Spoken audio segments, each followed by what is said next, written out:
Good morning, folks. This is Chris in Star Valley, Wyoming, and this one's specifically for the refugee and refugee aspirants.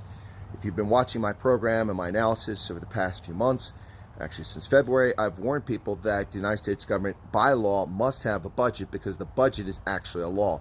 Without the law, the U.S. government cannot continue operations. We've had past shutdown threats, and actually one shutdown over the past couple decades because the incompetence of Congress in putting a budget together that they can reconcile with the White House. So we're in that situation again.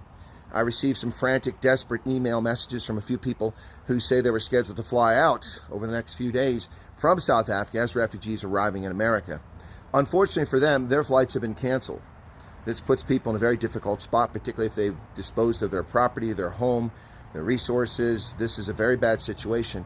So I call on anybody who may have accommodation available in the Joburg area that would be willing to help refugees out. Reach out to me on the email address for the channel, and I will try to link you up with these folks because I don't know how long this is going to be.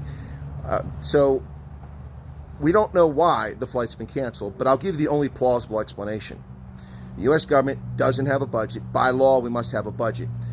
When there's no law with a budget, that means that all people must be furloughed and put on leave without pay, except for essential services. And I realize that to refugees, you're getting out of South Africa may be considered an essential service to you.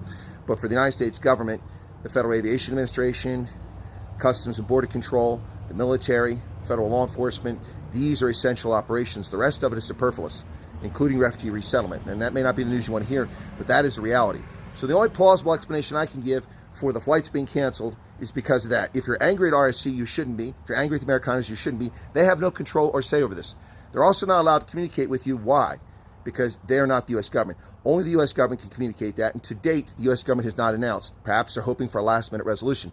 But even with a last-minute resolution, please be understanding, if the budget were approved today and signed by the president today, who at this moment is briefing the generals in Virginia at Quantico, even if that were signed today, there's a restart period. The government has to get things going back again. And that's going to be at least 7 to 10 days. So if you were scheduled, say, to fly today, the 30th of September, best case, you might be flying around the 8th, 10th, or 12th of October if a budget's approved today. So you've got to make plans, folks. You've got to make plans, all right? I hope you're listening to me, and I hope you're paying attention. Don't be angry at the people who've been processing you. They've been working their tails off. Be angry at the Democrats who want to add $1.4 trillion of spending in order to extend the government on a continuing resolution for a couple of months. The Republicans want to just continue at current spending and have a continuing resolution which will allow us to operate the government. But the Democrats want to throw $1.4 trillion of pork in there, which would negate the entire